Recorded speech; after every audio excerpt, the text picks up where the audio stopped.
Mateo 24, 6 y 7.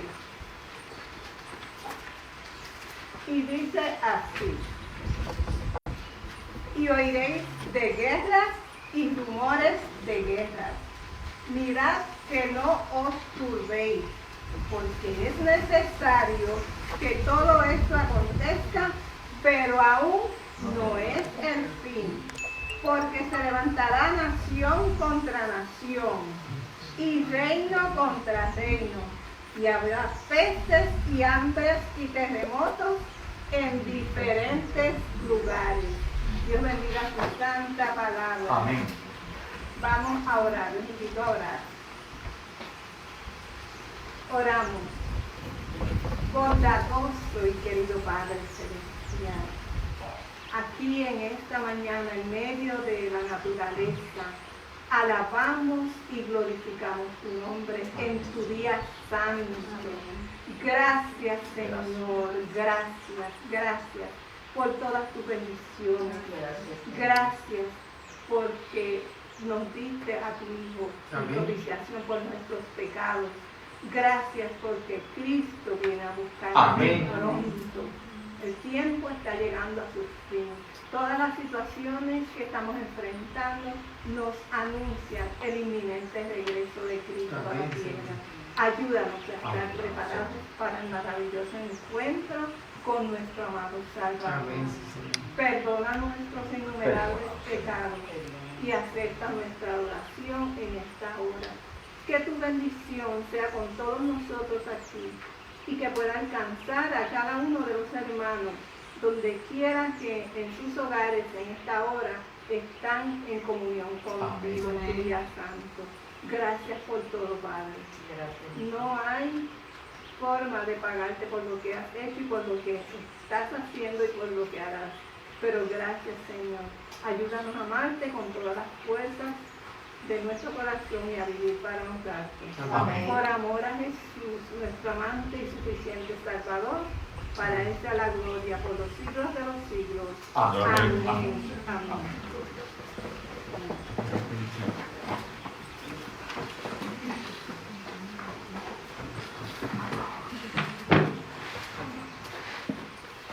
Muy bien, en esta hora estamos agradecidos al Señor por la oportunidad que tenemos de poder compartir. Estamos aquí en familia, en la finca Renuevo.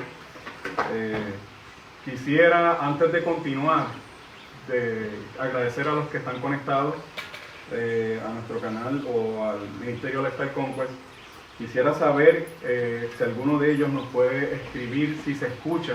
Tuvimos unos problemas técnicos al principio, queremos disculparnos. Tuvimos que hacer unos cambios con el micrófono que estábamos usando. Y quisiera que nos dijeran si se escucha lo que estamos diciendo, si se escucha bien, para saber si tengo que acercarme más o hacer algún ajuste para que podamos recibir la bendición que Dios tiene. Hemos estado compartiendo las últimas, yo diría los últimos meses, desde el mes de enero prácticamente para acá, una temática acerca de la crisis. Se llama el tema ¿qué hacer frente a la crisis? Gracias por contestarnos y gracias por confirmarnos que se está escuchando bien. ¿Qué hacer frente a la crisis? Y es una pregunta que todos nosotros nos hemos estado ponderando en nuestro corazón. ¿Qué debemos hacer frente a la crisis? Yo lo que veo, amigos y hermanos, es sencillamente el cumplimiento de la profecía. Hace mucho tiempo que dijimos que en un momento dado los templos iban a ser cerrados y nos tendríamos que reunir ¿dónde? En las casas. ¿No estamos viendo eso hoy? Hace mucho tiempo que hemos estado hablando acerca de la caída de la economía a nivel mundial. ¿Sí o no? Y yo le comentaba a un gran amigo que tengo, hermano Jesús Martínez, siempre estamos muy unidos. Yo le decía, Chu, yo estaba predicando profecía, tú también, y yo nunca pensé que la caída de la economía venía por una enfermedad. Siempre pensamos que eran desastres naturales, que iban a ser eventos que iban a ocurrir, a lo mejor ataques terroristas, no se sabe, ¿verdad? Pero la realidad es que esto está trastocando toda la economía, al punto de que cerraron la bolsa de valores. Y la realidad es que cada vez vemos más adelantado el cumplimiento de la profecía y los hijos de Dios tenemos que contestarnos esa pregunta. ¿Qué vamos a hacer frente a la crisis? Si nosotros nos hacemos un examen cortito y repasamos en nuestra mente los eventos que han estado ocurriendo, especialmente para nosotros se aplican a Puerto Rico, María, después los temblores o los terremotos, y ahora esto, ¿cuál es el sentimiento que más está en la gente, en el corazón de la gente? ¿Qué es lo que más siente la gente? ¿Qué ustedes creen? ¿Temor? ¿Qué más? Miedo. Miedo, desasosiego. Y la pregunta es, aún dentro del pueblo de Dios,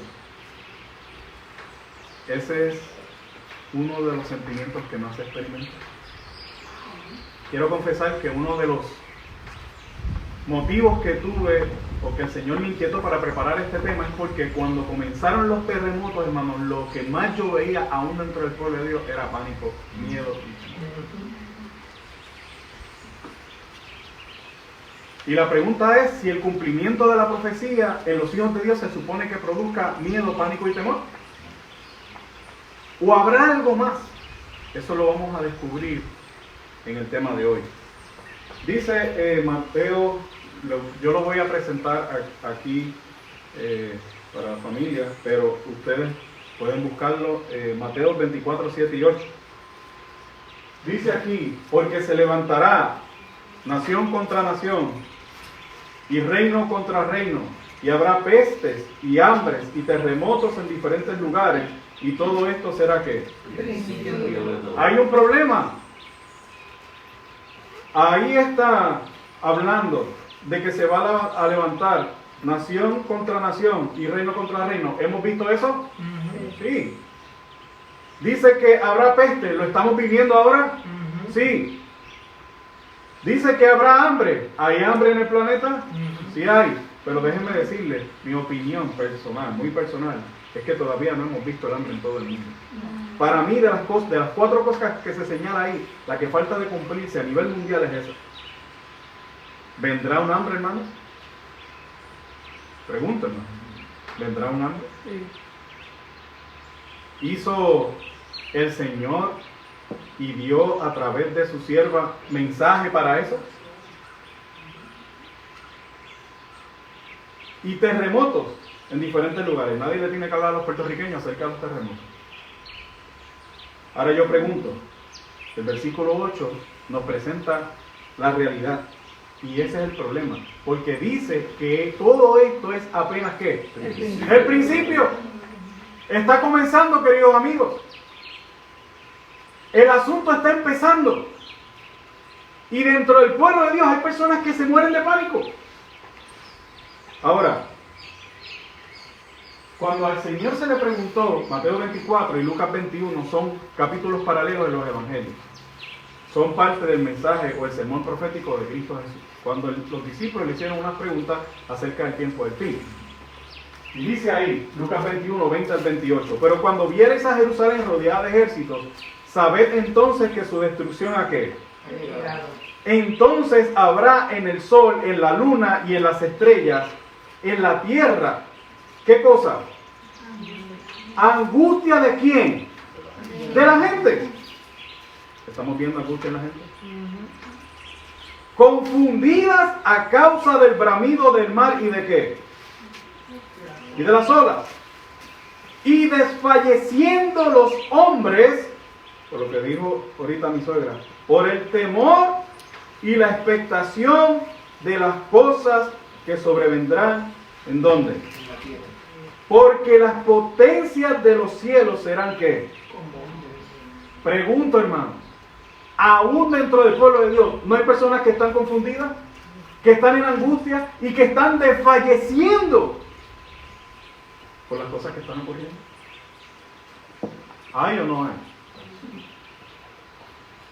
Ahora, entraba yo a una tienda antes del toque de queda y la persona que estaba despachando en el lugar le estaba comentando a alguien que llegó antes que yo, y lo estaba atendiendo, y le decía, yo me estoy muriendo del pánico con esto del coronavirus. Estoy en pánico, decía, porque yo soy un fumador empedernido y yo sé que estoy entre la población de riesgo. La gente está en pánico, la gente está en crisis. Y se siguen llenando de crisis porque estamos todo el tiempo conectados a las noticias. Ahora, ¿cuál debe ser la reacción de los hijos de Dios?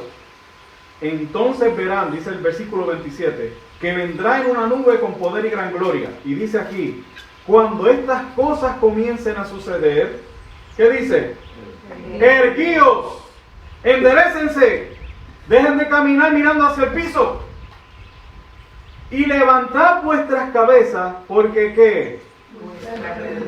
Porque vuestra redención está cerca. Y como se decía ahorita en la discusión de la lección, estamos orando para que estas cosas no sucedan, hermanos. No debemos orar para que estas cosas sucedan rápido, hermanos, y se terminen. ¿Por qué? ¿Por qué dice ahí? ¿Por qué debemos erguirnos y levantar vuestras cabezas? Porque el cumplimiento de la promesa está por ocurrir. ¿Cuál es el sentimiento que debe despertar en el corazón de los hijos de Dios entonces? No debe ser, ya dijimos, ni pánico, ni temor, ni angustia. ¿Debe ser qué? Gozo. Gozo, hermanos. Debe de ser regocijo, debe de ser paz, debe de ser seguridad, porque, como decíamos en la discusión de la lección, tenemos claro que Dios ha estado al control de la historia y todos los acontecimientos proféticos se están cumpliendo, ¿sí o no? Amén. Y está por cumplirse, ¿qué cosa? La promesa de nuestra redención. ¿Cuál es el desastre natural más grande en la historia de esta tierra? Mía, ¿cuál es el desastre natural? El diluvio. Cuando vino María, azotó a todo Puerto Rico y a otras regiones además. Los terremotos han sido, aunque en toda la isla, pero donde más afectados en el área sur. Pero el diluvio afectó ¿qué? Toda la tierra, por eso se llamaba o se llama el diluvio universal. Pregunto, hermanos, familia, ¿el Señor tenía o no tenía un plan para esa crisis que venía? ¿Tenía o no tenía el Señor un plan? Génesis 6, 3 y 14. Génesis 6, 3 y 14 dice, dijo pues Dios a Noé, he decidido el fin de todo ser porque la tierra está llena de violencia a causa de ellos y he aquí que yo los destruiré con la tierra. Hazte un arca de madera de gofer, harás aposentos en el arca y la calafetarás con brea por dentro y por fuera. El Señor se había decidido, hermanos, debido a la situación tan grave en la que estaba la tierra que Él había creado, en aminorar, hermanos, el pecado y el sufrimiento y en destruir la tierra con agua. Pero en ese momento levantó a un justo para que sirviera de profeta y de atalaya para lo que iba a venir, ¿sí o no? Sí. Ahora yo pregunto, ¿el Señor le dio instrucciones específicas a Noé de lo que iba a hacer? ¿Detalles específicos o lo dejó a la imaginación y a la sabiduría de Noé? No, dio unos planes específicos. Ahora, si Noé hubiera dicho, Señor, yo te agradezco, yo sé que tú eres el Señor Todopoderoso y te agradezco por tu bendición y tu provisión, pero ¿sabes qué? Yo he hecho el cálculo y yo creo que no va a haber mucha gente que va a aceptar esto. En vez de 300 codos, vamos a hacerlo de 100 codos. Y yo creo que cabemos todos los que vamos a aceptar. ¿Hubiera habido una diferencia, hermano, en el resultado? ¿Sí o no? ¿Cuál fue la muestra? ¿Cuál fue la evidencia de que Noé tenía fe en el plan que Dios había hecho? ¿Cuál fue la evidencia? ¿Cuál fue la muestra? Que Él hizo y cumplió con todas y cada una de las instrucciones. Todo lo que el Señor le dio como preparación, cada una de las instrucciones que le dio para que se preparara, cada una las cumplió, hermanos, al fin y a la postre con exactitud. Pregunto, hermano, para esta crisis que estamos viendo, para las crisis que se avecinan. El Señor ha dado instrucciones. Eso es así. Claras y específicas. Claras y específicas. La pregunta es, ¿cómo nosotros mostramos nuestra fe? Si estamos siguiendo no una ni dos, no las que yo creo que pueden ser las que me sirvan o me funcionen. Tienen que ser ¿cuáles? Todas las instrucciones. Dice aquí, Génesis 7:1, y dijo luego Jehová a Noé, entra tú y toda tu casa en el arca, porque a ti he visto justo delante de mí en esta generación. Pero los hijos de Dios no hemos dedicado ni un minuto de nuestra vida a preparar el arca. Hemos dedicado tiempo a todo. Hemos dedicado esfuerzo a todo.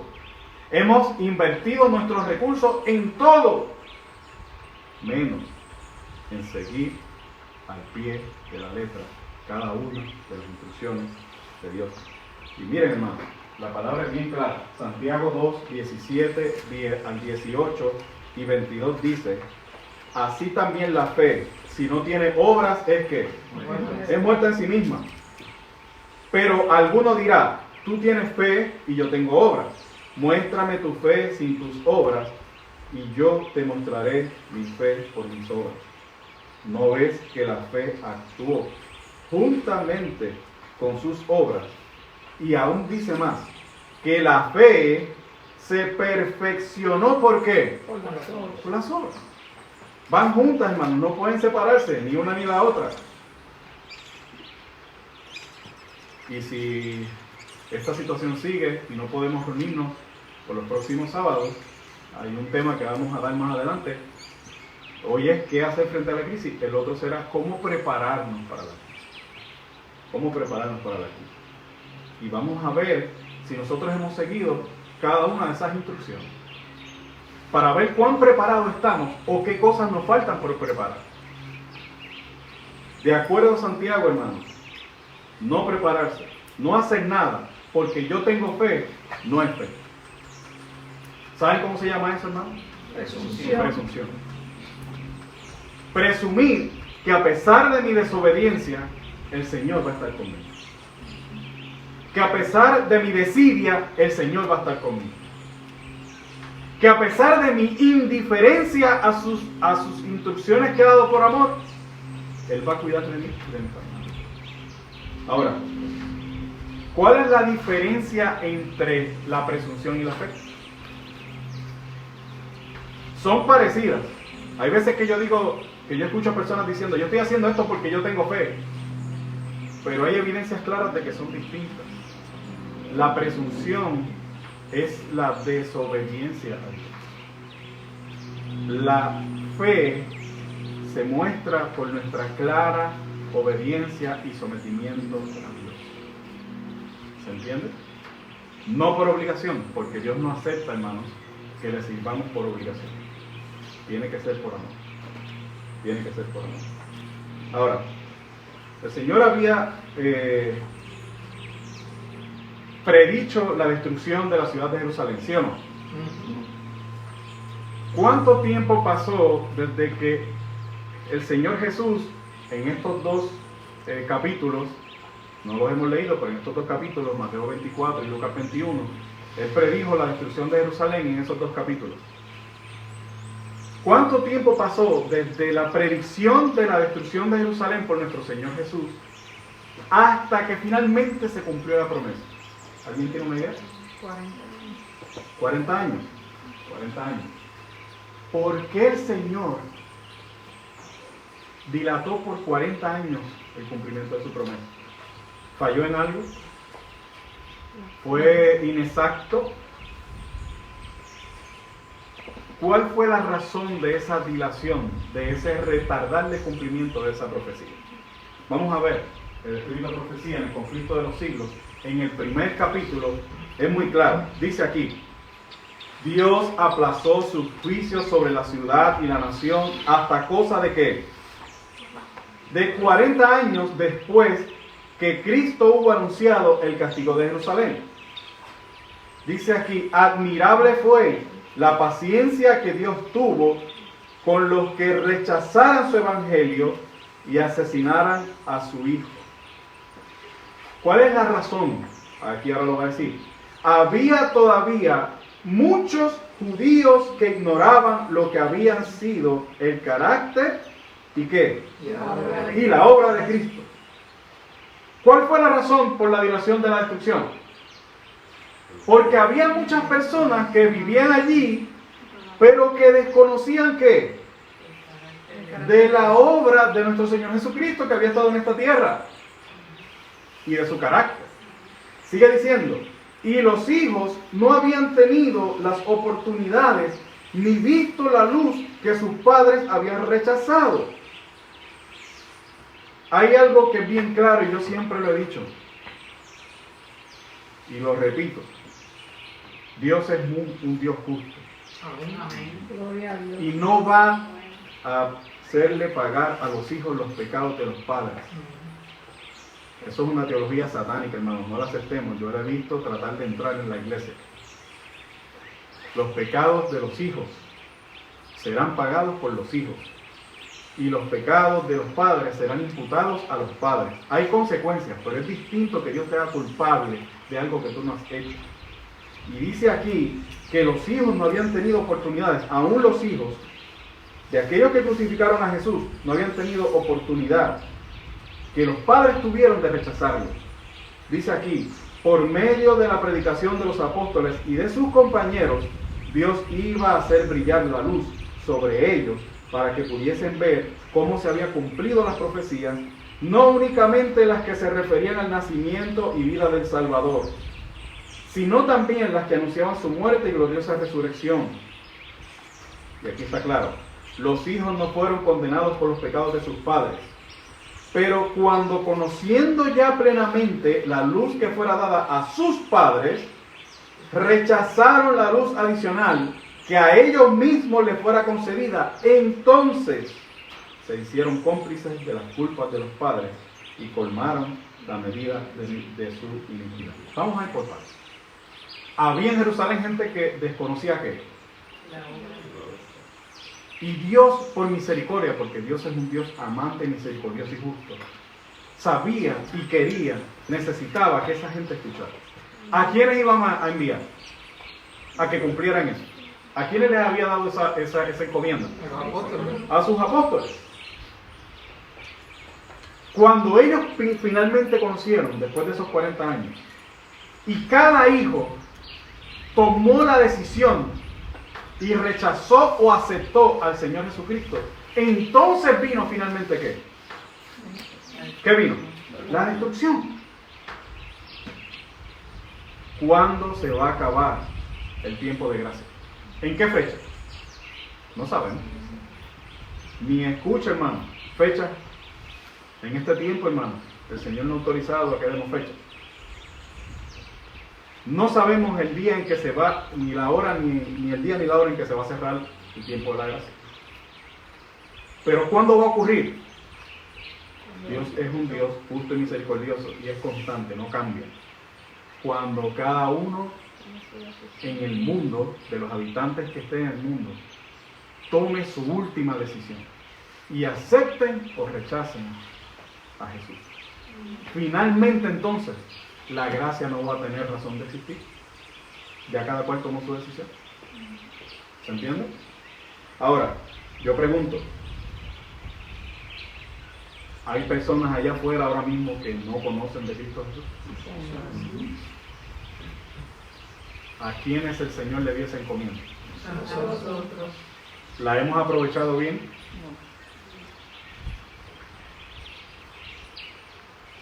Y si nosotros estamos asustados y en pánico, ¿verán ellos, como Dios quiere que vean, el rostro de Cristo, hermano? ¿Será posible si tú en realidad, en vez de ser solución para este mundo, eres problema para él? Si la cara que ellos tienen de espanto, hermanos, es la misma que ellos ven en ti, ¿cómo van a ver el rostro de Cristo? Si Dios ha aplazado su juicio hasta esta hora todavía, y la puerta de la misericordia y de la gracia se cerró ya o no está abierta todavía, se cerró, está abierta. Está abierto. Es porque, hermanos, todavía tenemos una tarea que cumplir. Que se ha complicado ahora por esta situación. Sí, hermanos, lamentablemente, como hijos de Dios hemos sido bien lenientes. Y ahora tenemos más trabajo todavía porque tenemos que cumplir con la tarea en un mundo que ha cambiado totalmente. ¿Se puede todavía hacer? Sí, hermanos. Tenemos que hacerlo. Estamos ahora mismo haciendo parte de lo que nos toca hacer. Ahora, ¿cuántos cristianos perecieron en el sitio de Jerusalén? Ninguno. ¿Por qué?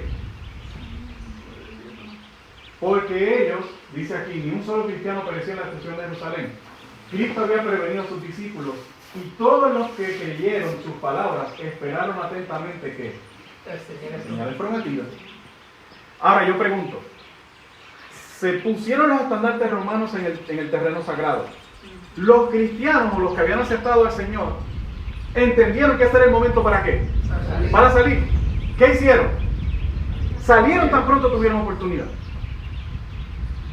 Rápido vino la destrucción de Jerusalén. Rápido vino. ¿Cuánto tiempo más tardó? 3 años y medio de la unanimidad todavía del Señor, con una señal tan clara. Y muchos pudieron decirle a los cristianos: 1 año, 2 años, 3 años, aquí no va a pasar nada. ¿Qué dijeron los cristianos? El Señor dijo claramente, y yo voy a seguir específicamente sus instrucciones. Ahora, les voy a decir algo. Hay un paralelismo entre esta profecía del Señor Jesús y en el tiempo del fin.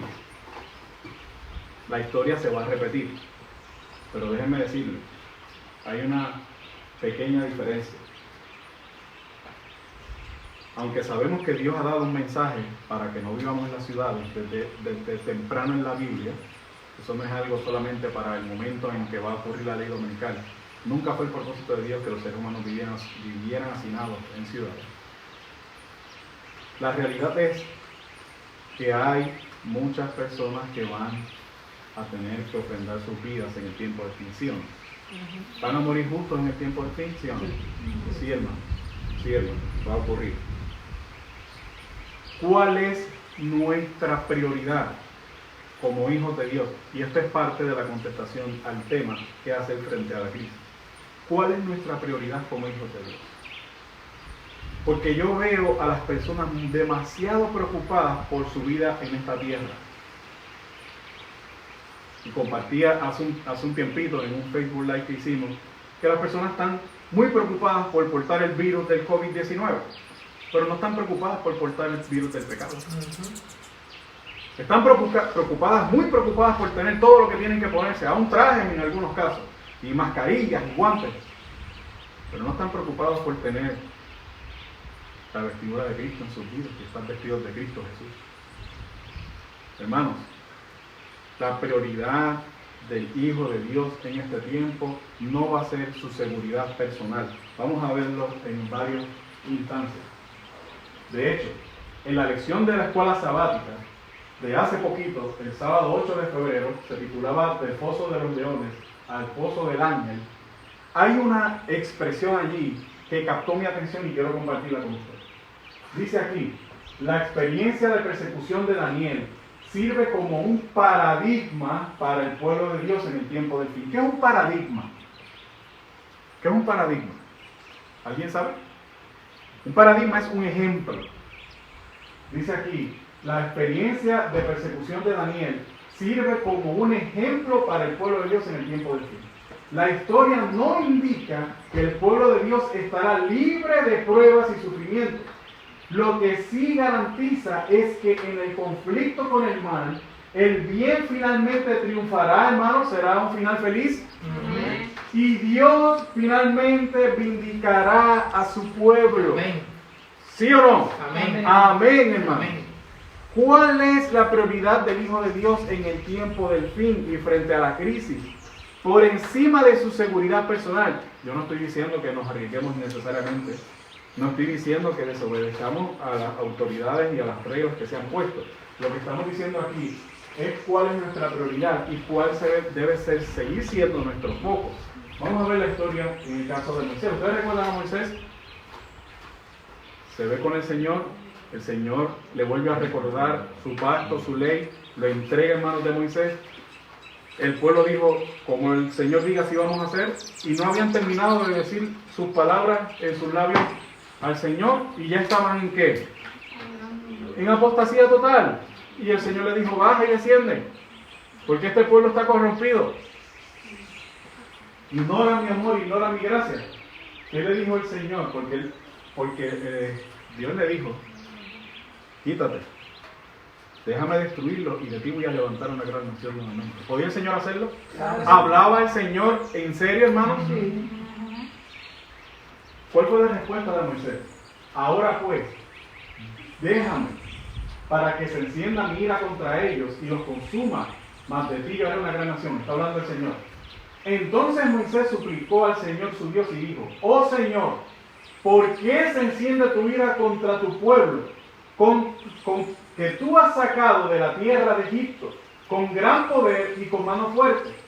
¿Por qué han de hablar los egipcios diciendo, con malas intenciones los has sacado para matarlos en los montes y para exterminarlos de la faz de la tierra? Vuélvete de tu ardor, de tu ira, y desiste de hacer daño a tu pueblo. ¿Cuál era la preocupación de Moisés? Era el nombre de Dios.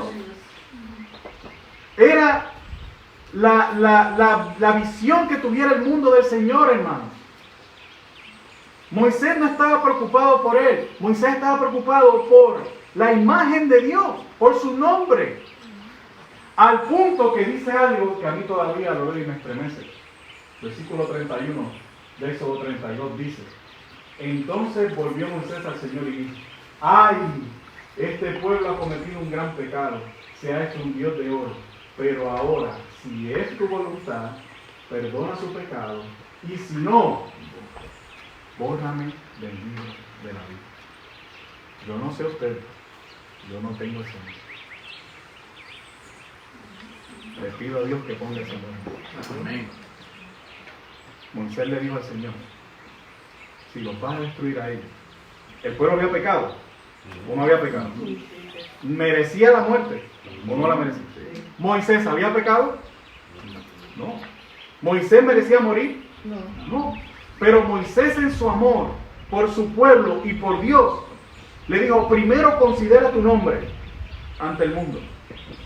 Y si eso no es suficiente y vas a destruir al pueblo, destrúyeme con ellos. Y quita mi nombre del libro de la vida, que me pierda para siempre, hermano. ¿Preocupado Moisés, hermanos? ¿Aún por su seguridad personal? No estaba preocupado. Ni siquiera, hermanos, quería disfrutar de la salvación eterna si Dios no tenía misericordia con su pueblo. Vamos a ver la experiencia de Daniel. ¿Ustedes recuerdan que se firma un decreto? Ya había cambiado el gobierno de Babilonia, ahora era Medo-Persa. Daniel ya anciano, ahora se firma un decreto porque los consejeros del emperador o del rey sabían que no había, y así mismo lo dice el capítulo, no había por dónde poner a Daniel. Así que ellos sabían que lo único que podían hacer para entrampar a Daniel era la propia fidelidad de Dios, a Dios de él. Hicieron un decreto porque ellos sabían que Daniel oraba, ¿cuántas veces al día? 3 veces al día que se viera, porque él abría las cortinas, su aposento dice que daba para Jerusalén, dice el escrito de profecía, así que él abría las cortinas y se arrodillaba y todo el mundo lo veía. Y el decreto decía que el que no adorara o el que orara a otro Dios que no fuera al rey iba a ser digno de que entonces fuera sentenciado a muerte y echado ¿dónde? En el pozo de los leones. ¿Qué hubieras hecho tú? ¿Qué hubiéramos considerado? siendo honestos, hermanos, con nosotros mismos, no reconsideraríamos nuestra posición y diríamos, bueno, yo puedo, pues voy a cerrar las cortinas para que no me vean. Señor, te voy a seguir siendo fiel. Yo voy a seguir orando a ti. No voy a irme tras otros dioses. Voy a mantenerme dándote adoración. Pero voy a cerrar las cortinas para que nadie vea. O lo voy a hacer en un momento en que nadie vea y no entre en conflicto. ¿Ah? O se iba a otro sitio. Hermano, ¿no hubiera negociado usted eso con el Señor? ¿Qué hizo Daniel? ¿Qué hizo Daniel cuando supo el decreto? Continuamos orando como de costumbre. No fue eso desafiar, hermano. ¿Saben qué, hermano? ¿Por qué Daniel no consideró el decreto y siguió orando y aún abría las cortinas para que se viera? Porque Daniel sabía que ese conflicto, el centro de ese conflicto no era él. El centro de ese conflicto era ¿quién? Dios. Era Dios y su nombre.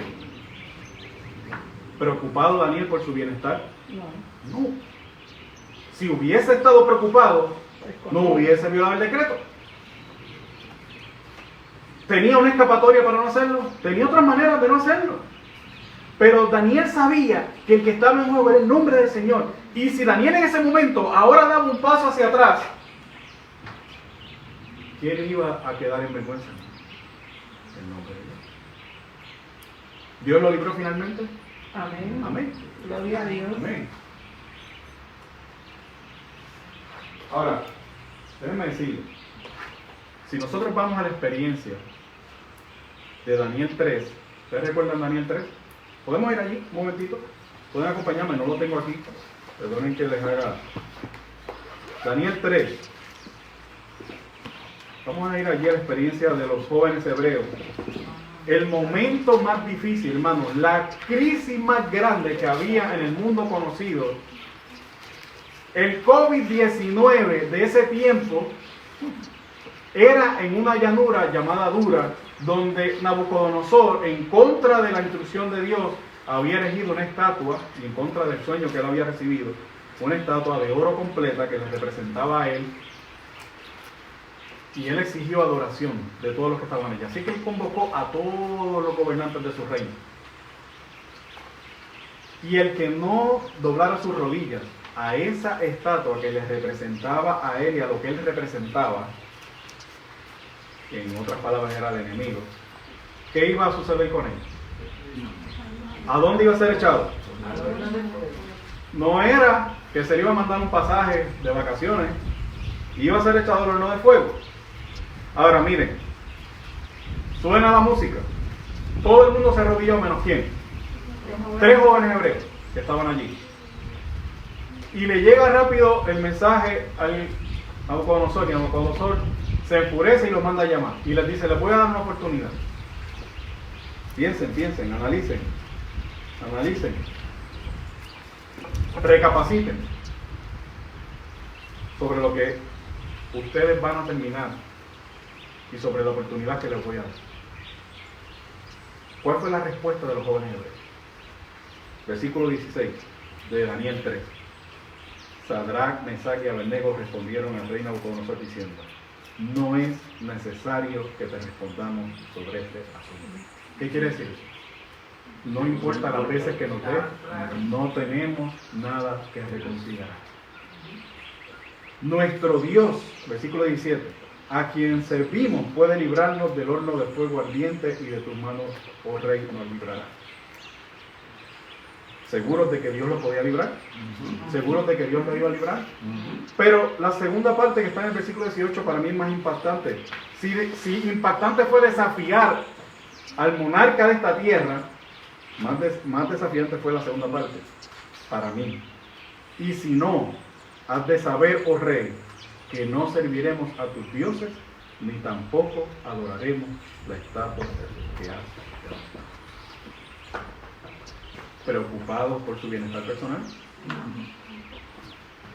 No tenemos que reconsiderar nada. Eso está en el paquete de la fe. Déjenme decirles, los jóvenes hebreos no llegaron a ese punto, hermanos, de manera espontánea. En un proceso, cuando ustedes miran, tan pronto ellos llegaron a Babilonia fueron probados y ellos desde el principio comenzaron a dar muestra de fidelidad en cosas más pequeñas. Y esas pequeñas victorias los prepararon para el momento culminante de la crisis. ¿Por qué los hijos de Dios están llenos de pánico en este tiempo? Al punto de que pone en riesgo su fe. Porque, hermanos, hemos ido cediendo terreno en cosas pequeñas y no hemos ganado pequeñas victorias que nos prepararán para las más grandes. Ahora, miren, hermanos, ¿por qué ellos no tuvieron temor? ¿Por qué la gente tiene miedo hoy? ¿De dónde viene el temor? Dice la Biblia que el perfecto amor echa fuera el temor. ¿Y el perfecto amor quién es? El pánico, el temor, viene porque desconocemos el carácter de nuestro amante Padre y del Señor Jesucristo.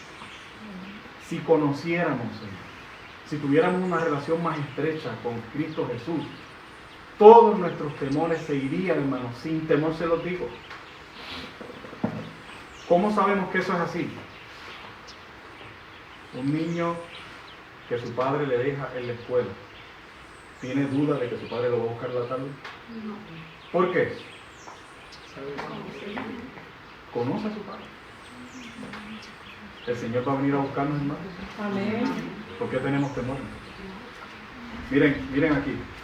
Sigue diciendo, finalmente lo echaron al horno. Y en el versículo 24 dice, entonces el rey Nabucodonosor se espantó, se levantó apresuradamente y dijo a los de su consejo, ¿no echaron a 3 hombres atados dentro del fuego? Ellos respondieron al rey, es verdad, oh rey. Y él dijo, sin embargo, yo veo 4 hombres sueltos que se pasean en medio del fuego sin sufrir ningún daño, y esto me impacta. Y el aspecto del cuarto es semejante a quién. ¿Cómo sabía un pagano como Nabucodonosor que ese que estaba ahí era el Hijo de Dios? Si él no adoraba a Dios, él adoraba a deidades paganas. ¿Cómo él sabía?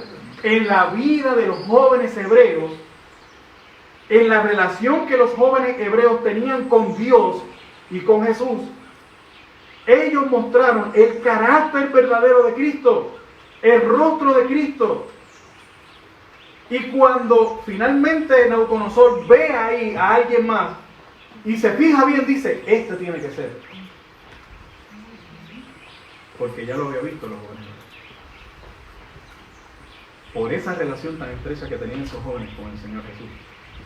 Su fe en el momento de la crisis grave no vaciló, porque ellos conocían el carácter de su Padre.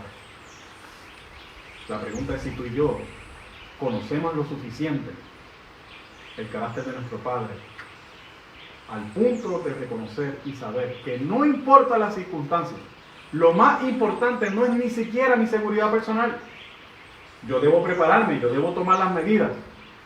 Pero si aún así, porque hay un falso evangelio que se enseña por ahí, y perdónenme, a veces veo muchos cristianos repitiendo,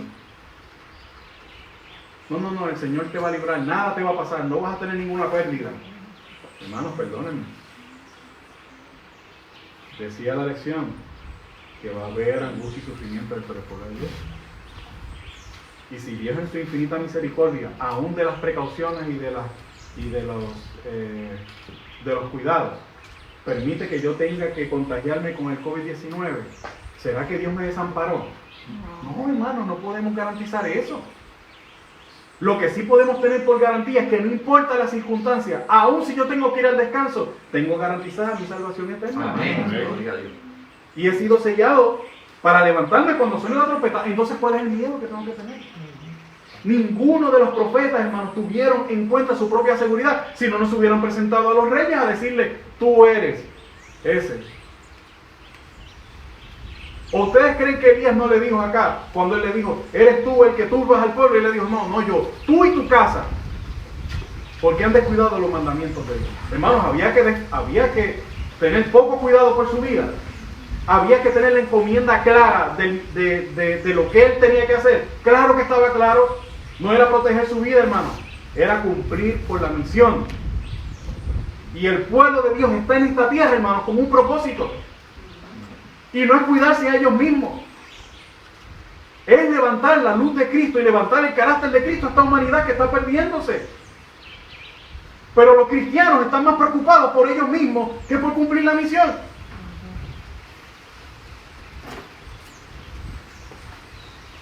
Cinco señales aparecieron en el momento justo antes de la destrucción de Jerusalén. Antes de eso. Esta cita, hermanos, para mí es clara. Porque Cristo ni aún apreció por encima de su relación con su Padre y aún de perderse eternamente, es una lección para nosotros. Miren, el deseado de toda la gente, página 713, dice: el Salvador no podía ver a través de los portales de la tumba. ¿Qué quería decir eso? Que Cristo Jesús, crucificado en esa cruz, todo lo que el Señor hacía, cuando el Señor podía saber los pensamientos de alguien, ¿por qué era? Porque Él usaba su poder. ¿Quién se los revelaba? Dios se los revelaba, su Padre se los revelaba. Y a Cristo crucificado, su Padre no le reveló más allá de la muerte lo que iba a ocurrir. Y Cristo no veía más allá de la muerte, hermano. Miren qué increíble. La esperanza no le presentaba su salida del sepulcro como vencedor, ni le hablaba de la aceptación de su sacrificio por el Padre. Temía, decía aquí, que el pecado fuese tan ofensivo para Dios que su separación resultase que Jesús llegó a tener el temor de perderse para siempre y no volver a ver más a su Padre. Llegó a pensar en su corazón que se iba a perder para siempre. Se bajó de la cruz por ese temor. Estimó más tu salvación que la del mismo. Amén, gloria a Dios. Eso no es, hermanos, esa no es la estatura que deben llegar los hijos de Dios. Ahí no llegó Moisés a decir: Señor, si este pueblo se va a perder, que yo me pierda también para siempre. Estamos más preocupados por nuestra salvación aún que por la salvación de los demás. 5 señales. Esta cita está un poquito pequeña. Yo la voy a leer. 5 señales. Dice aquí, señal número 1. A medianoche una luz extraña brillaba sobre el templo. Primera señal, en el templo. Antes de la destrucción de Jerusalén, una luz brillaba sobre el templo y el altar. Número 2. En las nubes, a la puesta del sol, se veían como carros y hombres de guerra que se reunían para la batalla. Número 1, señal ¿dónde? En el templo. Número 2, señal ¿dónde? En los cielos. En los cielos. Se veían como carros y hombres de guerra que se reunían para la batalla. Número 3, los sacerdotes que ministraban de noche en el santuario eran aterrorizados por ruidos misteriosos. Temblaba la tierra y se oían voces que gritaban: ¡salgamos de aquí! Número 3, los sacerdotes que ministraban en el santuario escuchaban ruidos. Estamos hablando ahí del santuario. Número 4, la gran puerta de oriente, que por su enorme peso era difícil de cerrar, 20 hombres, y que estaba asegurada con formidables barras de hierro afirmadas en el duro pavimento de piedra de gran tamaño, se abrió a la medianoche de manera misteriosa. En la ciudad hubo señal. Una puerta que entre 20 hombres apenas la podían abrir, se abre sola a la medianoche. Y 5, durante 7 años un hombre recorrió las calles anunciando lo que venía. ¿Cómo se le llama eso en la Biblia? Un profeta. ¿Saben qué hicieron con él? Lo azotaron, lo metieron preso. ¿Saben dónde murió? En el mismo sitio que él había predicho, dentro de la ciudad de Jerusalén. ¿Preocupado por su seguridad? No. ¿Preocupado por cumplir la misión? Sí. ¿Tenemos esas señales hoy? En los cielos. ¿Saben que los científicos han descubierto que por la constelación de Orión, que nosotros sabemos y reconocemos que es por donde Jesús va a venir con todos sus ángeles. Se escuchan sonidos de trompeta y que cada vez se escuchan poco más fuertes. Otra señal, en el templo. Hubo señales en el templo cuando la destrucción de Jerusalén. Hoy tenemos señales en el santuario, hermanos, celestial. En el 1844 se cumplió la profecía más larga que se presenta en la Biblia y finalmente el Señor Jesús pasó en su ministerio del lugar santo al lugar santísimo para hacer una tarea que muy poca gente conoce, qué es lo que está haciendo. Aún, hermanos, dentro del pueblo de Dios, me da mucha lástima decir que desconocemos a ciencia cierta qué es lo que está haciendo Jesús. Más allá de decir, sí, está en el lugar santísimo, sí, pero ¿qué está haciendo y cómo lo está haciendo? En las ciudades hay violencia e inseguridad, así como en Jerusalén hubo señal en la ciudad. Ahora, finalmente, el Señor levantó profeta antes de aquella crisis. Antes de estas crisis, hermano, el Señor levantó también profeta. Estamos haciendo caso a la voz del Señor a través del profeta. Creemos en Él. ¿Cómo nosotros mostramos que creemos en la profetisa del Señor? ¿Cómo mostramos que creemos en el Señor, hermano? Si seguimos los consejos. Estamos siguiendo todos los consejos que sabemos que el Señor dejó para este tiempo. Miren, hermano, esto es una encuesta de un lugar de encuestas de la Iglesia Adventista del Séptimo Día. ¿Con qué frecuencia se leen los escritos de Elena White? Saben que en el 2018 cerca del 17% apenas lee los escritos de Elena White diariamente. ¿Se entiende ahora por qué, hermanos, hay tanto pánico y tanta desasosiego aún dentro del pueblo de Dios? Ahora, ¿habrá un segundo cumplimiento? ¿Habrá un segundo cumplimiento?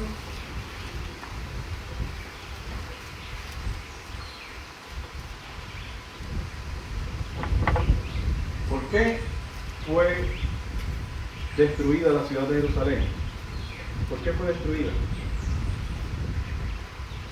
Porque hubo un pueblo que crucificó al Señor y ellos reclamaron y dijeron en Mateo 27-25, recaiga tu sangre sobre nosotros y sobre quién.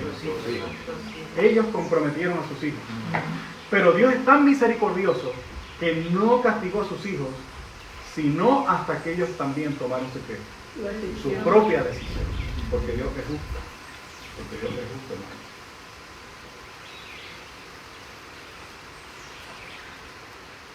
¿Volverá a cumplirse la profecía, hermanos?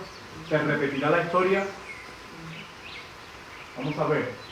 La profecía del Salvador referente al juicio que iba a caer sobre Jerusalén va a tener otro cumplimiento. Y la terrible desolación del primero no fue más que un pálido reflejo de lo que será que lo que ya ocurrió, hermanos, es impactante reconocer que lo que vimos en aquel momento, que fue terrible, les aconsejo que ustedes lean el primer capítulo del conflicto de los siglos, y ustedes vean cuán terrible fue. No fue más que ¿qué? Dice la cita. ¿Qué es un pálido reflejo? Algo apenas imperceptible comparado con lo que el pueblo de Dios de este tiempo y los habitantes de este mundo tendremos que presenciar. Dice ahí, más adelante, el día menos pensado,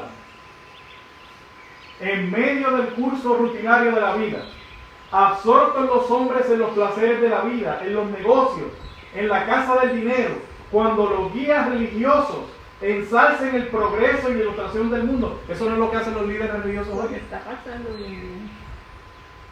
Y los moradores de la tierra se dejen arrullar por una falsa seguridad, entonces como ladrón que a medianoche penetra en una morada sin custodia, así caerá la inesperada destrucción sobre los desprevenidos.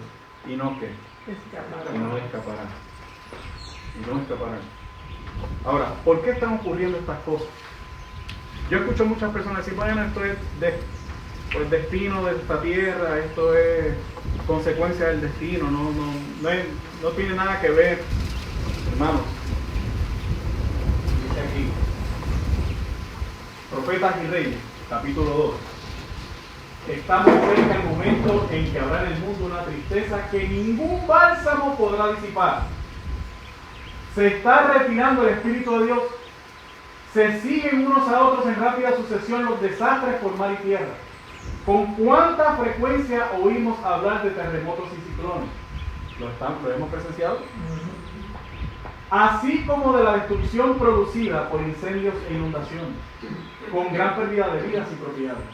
Aparentemente, estas calamidades son estallidos caprichosos de las fuerzas desorganizadas y desordenadas de la naturaleza, completamente fuera del dominio humano, pero en todas ellas puede leerse el propósito de Dios. Hay un propósito de Dios en que todo esto esté ocurriendo, lo que tú estás viviendo en tu casa. ¿Será posible que haya un propósito? ¿Que Dios tenga un propósito? Se cuenta entre los instrumentos por medio de los cuales Él procura ¿qué? Despertar en hombres y mujeres un sentido de ¿qué? Del peligro que corren. Lo que está ocurriendo aún sigue siendo muestra de la misericordia y del amor de Dios, que quiere despertar al mundo que está pereciendo y a sus hijos del sueño en que nos encontramos. ¿Cuál es la tarea? ¿Qué hacer frente a la crisis? El Señor quisiera alentar a todos los que así trabajan con el mismo mensaje que dio el apóstol Pablo en la impía ciudad de Corinto. No temas, sino habla y no calles, porque yo estoy ¿con quién? Contigo. Y ninguno te podrá hacer mal, porque yo tengo ¿qué? Mucho pueblo en esa ciudad. Hay mucha gente allá afuera que desconoce del amor de Dios, ¿sí o no? ¿Cuál es la encomienda de los hijos de Dios para este tiempo? No desfallecer del miedo, sino cumplir con la misión, porque Dios tiene mucho pueblo allá afuera. Las circunstancias han cambiado. En 2 meses desde que yo comencé a predicar este tema, desde enero a hoy, ha cambiado drásticamente. Pero tenemos que ver cómo podemos cumplir con la misión. Porque aún en el momento en que yo tengo para ir al supermercado y abastecerme de mis víveres, de lo que yo necesito, yo tengo que buscar la oportunidad de hablarle a los demás de que lo que está pasando es porque Dios tiene un propósito, de que este no es el fin, porque todavía yo tengo celular, porque todavía yo puedo llamar a gente, porque todavía yo tengo Facebook, yo tengo otras cosas, otras herramientas. No lo hemos perdido todo. Tenemos una tarea que hacer. Y el Señor nos dice en Isaías 40, no has sabido, no has oído que el Dios eterno es Jehová, el cual creó los confines de la tierra. No desfallece ni se fatiga con cansancio, y su entendimiento no hay quien lo alcance.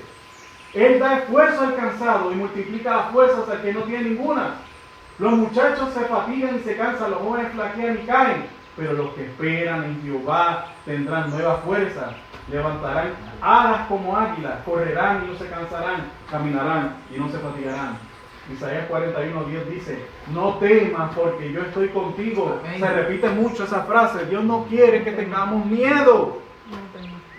No temas porque yo estoy contigo. Dios no ha abandonado a sus hijos.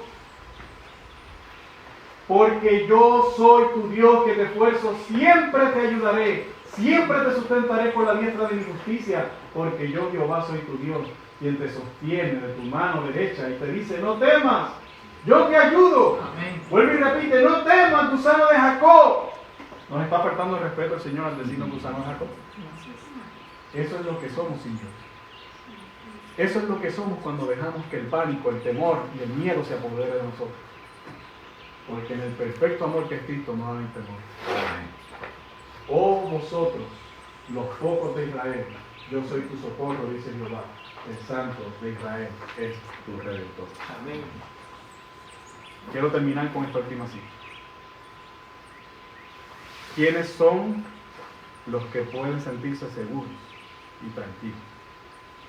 Más allá de cualquier preparación que usted pueda hacer, lo más importante es que usted haya hecho esta preparación. Se está preparando la tempestad de la ira de Dios. Y solo subsistirán los que respondan a las invitaciones de ¿qué? De misericordia. ¿Dios está haciendo invitaciones de misericordia todavía? Amén. Sí. Y los que respondan a las invitaciones de misericordia son los que subsistirán, como lo hicieron los habitantes de Nínive bajo la predicación de Jonás. Número 1, responder a la invitación de misericordia que Dios está haciendo. Número 2, y sean santificados por la obediencia a las leyes del gobernante divino. Necesitamos someternos, hermanos, a las instrucciones de Dios. Amén. A todas. A todas. Solo los justos serán escondidos con Cristo en Dios hasta que pase la desolación.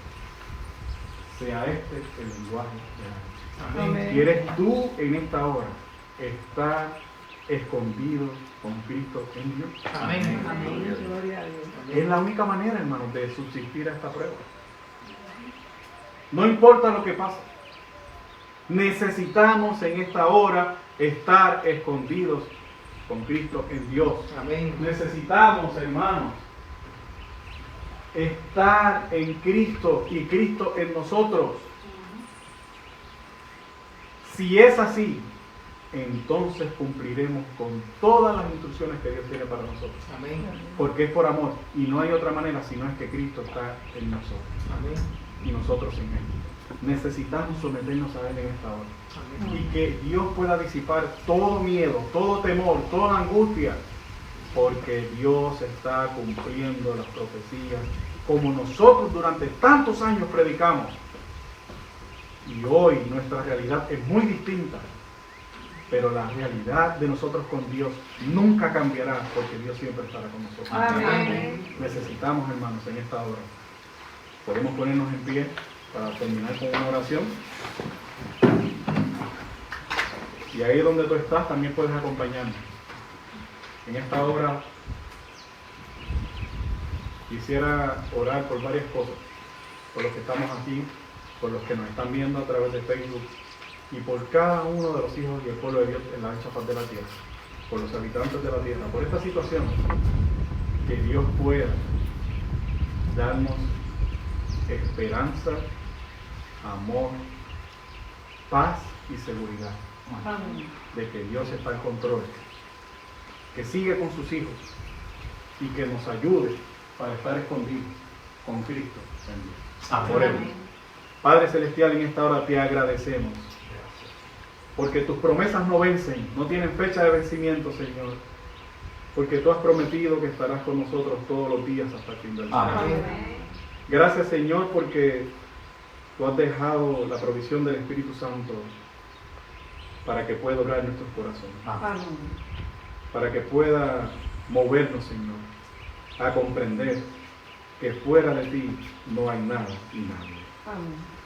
Señor, permite que tanto los que estamos aquí, como los que nos ven a través de las redes sociales, como los que están en la ancha faz de la tierra, podamos reconocer que lo que estamos viviendo no es solo, sino principio de dolores, Amén. que es el cumplimiento de la promesa, que podamos levantar nuestras cabezas y erguirnos porque reconocemos que tu venida está cerca. Amén. Así que ayúdanos, Señor, a hacer dos cosas: entregarnos en ti completa y llanamente, Amén. y abrir nuestro corazón para que tú también puedas estar en nosotros. Amén. Prepararnos de esa manera, que es la más importante, y ayudar a otros a prepararse. Amén. Señor, las cosas se han puesto más difíciles, pero donde se cierra una puerta, Señor, tú abres 5. Amén. Así que danos sabiduría para saber cómo hacer, porque tu misión no puede detenerse. Se detendrán las ciudades, se detendrán aún las comunicaciones, se detendrá el tráfico, se detendrán los países y la economía, pero tu evangelio nunca se detendrá. Amén. Amén. Ayúdanos, Señor, Perdónanos, porque en tiempos de paz y en tiempos donde todo era menos complicado, no aprovechamos ese tiempo, Señor, y fuimos lenientes. Discúlpanos, Señor, y perdónanos. Amén. Y ayúdanos en este tiempo difícil para que podamos cumplir. Amén. Danos paz, danos seguridad, bendice a cada una de las personas que nos escucha, que nos ve y los que estamos aquí, y damos la certeza de que tú sigas al control y que estarás con nosotros. Amén. Amén. En el nombre de Jesús te rogamos todas las cosas. Amén. Amén. Gloria a Dios. Si Dios quiere y nada cambia, la semana que viene estaremos nuevamente y prontamente estaremos dando el tema. Ya vimos el tema, ¿qué hacer frente a la crisis? Ahora, ¿cómo prepararnos? Será uno de los próximos temas que estaremos compartiendo con ustedes. Gracias a mis hermanos, que Dios les bendiga. Amén. Amén.